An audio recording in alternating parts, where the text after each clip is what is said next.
Aku sedang naksir kepada seorang gadis di tempatku bekerja. Ia dan aku sama-sama berada di bagian marketing di sebuah perusahaan rokok.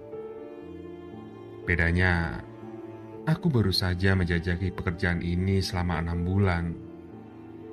Sedangkan Nia, nama gadis itu, merupakan pekerja yang baru saja masuk bulan lalu. Kuberanikan diri untuk meminta nomor kontaknya. Dan dengan serta-merta, ia pun memberikan nomornya tersebut kepadaku. Singkat cerita, malamnya, kuhubungi dia via pesan di WA. Kukatakan kalau aku mau mengajaknya jalan hari Sabtu nanti.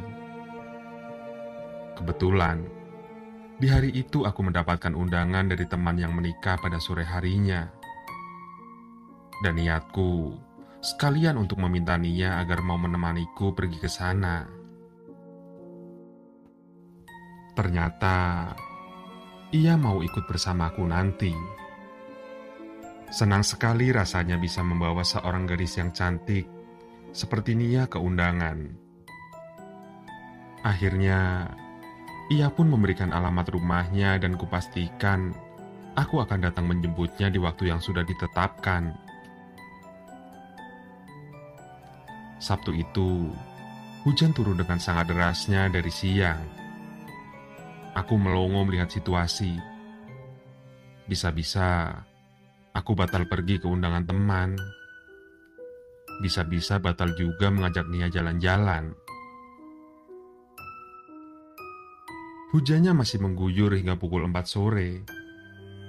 Dan mulai mereda ketika hampir pukul 5 sore. Kuputuskan untuk pergi menjemput Nia di rumahnya. Masalah dia masih mau ikut atau tidak, aku tidak terlalu memikirkan. Yang penting, aku mau menemuinya saja dulu. Gerimis masih menderai ketika ku pacu motorku di sore hari itu. Kususuri jalan menuju rumah Nia berdasarkan alamat yang diberikan padaku kemarin. Sekitar 40 menit perjalanan, aku pun sampai di depan sebuah gang. Aku gas pelan motor ini memasuki gang tersebut. Jalannya termasuk sempit dan banyak lubang di mana-mana. Air mengenang cukup banyak dikarenakan hujan tadi. Saat aku masuk ke dalamnya, hari memang menjelang gelap. Tidak nyangka juga kalau si Nia tinggal di daerah yang kayak gini, batinku. Kalau melihat berdasarkan penampilannya sih, ia seperti orang yang tinggalnya di sebuah perumahan elit. Batinku lagi. Gang ini lengang dan sepi sekali. Dari semenjak aku masuk ke dalamnya, tidak nampak ada satupun kendaraan atau orang yang melintas. Mungkin dikarenakan hujan juga, membuat orang-orang jadi malas untuk keluar rumah. Dan jalannya juga serasa panjang dan lama. Aku khawatir kalau aku telah melewatkan rumahnya Nia. Tapi, jika berdasarkan alamatnya, rumah tersebut masih cukup jauh dari sini. Kujalankan pelan motorku, karena aku belum mau menyerah untuk menemukan kediamannya. Sampai di depan sana, kulihat ada seseorang yang sedang berjalan di tengah-tengah gerimis yang masih sedang turun ini. Kuhampiri orang tersebut. Maksudku, mau memboncengnya sekalian kalau-kalau ia butuh tumpangan. Makin ku dekati, makin jelas sosok orang yang sedang berjalan ini. Ternyata dia seorang wanita tua. Di tangannya tertenteng sebuah kantung plastik hitam, dan di tangan yang lain, ia membawa sebuah jerigen berukuran kecil. Kepalanya tertutup oleh topi caping, mungkin untuk menghindari air hujan. Jalannya pun tertati-tati. Kasihan sekali, pikirku. Jam segini masih keliaran di luar rumah. Mana hujan lagi. "Ayo Nek, mari biar saya antar," kataku sambil menghentikan motor di dekatnya. Sejenak ia menatapku. Saat ia mengangkat kepalanya, terlihat kalau mata di sebelah kirinya telah rusak. Lalu dia tersenyum. Dengan cepat, ia naik ke boncengan di belakangku. Aneh juga sih, pikirku. Nenek setua ini, tapi lincah amat gerakannya. Tidak mau berpikir yang bukan-bukan, segera saja aku menjalankan motor kembali. "Dari mana, Nek, hujan-hujan begini?" tanyaku membuka obrolan. "Tadi dari warung depan, beli beras sama minyak tanah. Di sini tidak ada warung, jadi harus ke depan gang kalau mau belanja," jawab si nenek. "Oh, jadi isi benda yang ditentengnya itu beras sama minyak tanah toh," pikirku. "Minyak tanah buat apa, Nek?" tanyaku lagi. "Buat masak nasi. Kalau tidak pakai minyak mau pakai apa?" jawabnya. Heran, hari gini tapi masih masak pakai minyak tanah. Pikirku merasa bingung. "Kenapa nenek pergi belanjanya saat hujan begini, Nek? Anak-anak nenek pada kemana?" Sesaat, ia terdiam sebelum menjawab. "Anak-anakku jahat semua. Semua tidak ada yang peduli denganku. Mau aku sehat, mau aku sakit, tidak ada satupun yang mau tahu dengan keadaanku." Aku sedikit kaget saat nenek ini mengeluarkan pernyataannya. Si Hendy itu yang paling sering menyakitiku. Mataku yang sebelah rusak karena dia, kata nenek tersebut dengan nada gusar.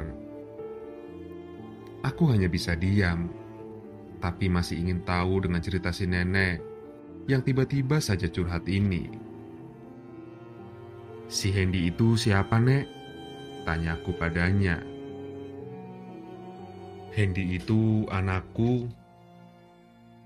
Astaga, nenek ini ternyata korban kekerasan dari anaknya sendiri.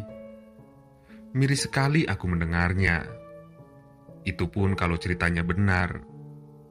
Tapi, mengingat tadi aku sempat melihat matanya yang rusak, aku yakin kalau kejadian yang diceritakannya barusan bisa benar adanya. Aku hanya bisa diam saja. Tidak tahu apa yang harus kukatakan. Setelah cukup jauh berjalan, si nenek minta diberhentikan di depan sebuah rumah. "Ini dia rumahku," ucapnya sambil turun dari boncengan. Bagian depan rumah itu tertutup oleh deretan seng yang terpasang rapat. Sulit buatku untuk melihat jelas area dalam rumah tersebut. Kondisinya juga gelap. Mungkin si nenek belum sempat menyalakan lampu penerangan saat pergi belanja tadi. "Makasih ya atas tumpangannya," kata si nenek sambil tersenyum. Terharu juga aku melihat nenek ini yang sepertinya dalam keadaan tekanan batin atas kelakuan anak-anaknya. Ingin rasanya melakukan sesuatu buat orang tua ini. Tapi aku sendiri juga bingung apa yang harus kulakukan untuknya. "Sama-sama, Nek." Hanya itu saja yang bisa kukatakan. Ia beranjak ke arah rumahnya. Tapi ia berbalik lagi sambil berkata sesuatu kepadaku. "Jangan kamu dekati anak itu. Dia bukan perempuan yang pantas untuk kamu." "Hah?" Aku kebingungan. Tapi si nenek sudah keburu masuk ke balik pagar seng di depan rumah. Sebelum sempat aku bertanya, apa maksud dari ucapannya tersebut. Beberapa menit kemudian, tibalah aku di tempat tujuan, rumah Nia. Hampir saja, aku melupakan rencana untuk membawanya ke undangan. Kalau aku tidak melihat Nia yang sudah berdandan siap untuk pergi. Mukanya ditekuk. Mungkin marah karena aku terlambat datang. Aku pun menjelaskan tentang hujan sepanjang siang tadi dan juga pertemuanku dengan seorang nenek barusan. Ia terlihat heran. Nenek-nenek?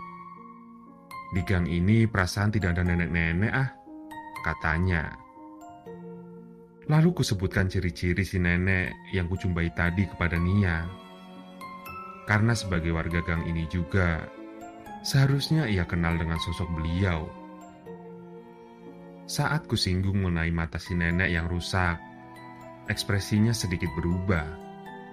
Ia jadi agak ketakutan.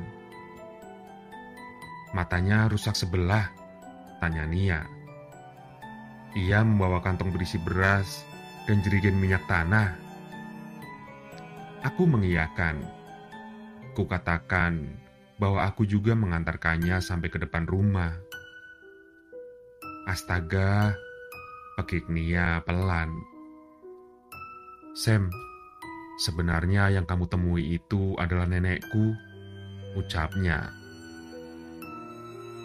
Aku masih mau bertanya, tapi ucapan Nia yang berikutnya benar-benar membuatku terdiam. Nenek sudah lama meninggal, Sam. Semenjak aku masih sekolah dasar. Beliau meninggal karena tertabrak sebuah truk ketika menyeberang jalan. Saat itu, nenek memang mau membeli beras dan minyak tanah di warung depan gang. Cerita Nia. Rumah tempat kamu turunkan dia, dulu kami memang tinggal di situ. Tapi sekarang, rumah itu kosong. Biar tidak ada yang masuk, bapakku memagarinya dengan seng supaya aman. Lanjutnya. Aku terpana, tidak yakin dengan apa yang kudengar. Tapi nyatanya itu benar-benar terjadi.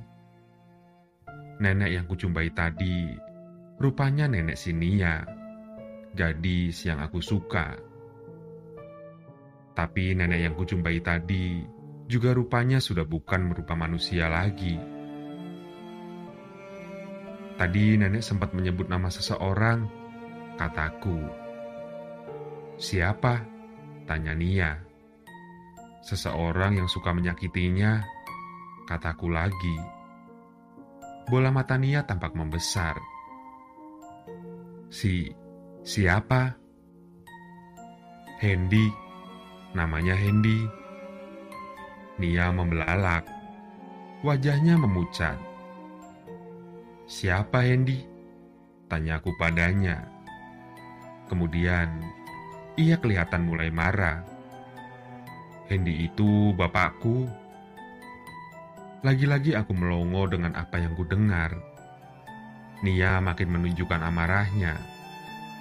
Padahal aku sendiri sedang bingung, kenapa ia harus semarah itu. Nenek sialan, udah mampus juga. Kenapa harus kamu umbar aib keluargamu sendiri? Jeritnya tiba-tiba. Pergi kamu, Sam. Jangan lagi pernah ke rumah ini. Jangan lagi kamu mendekati aku. Aku tidak sudi ada yang tahu rahasia keluarga ini.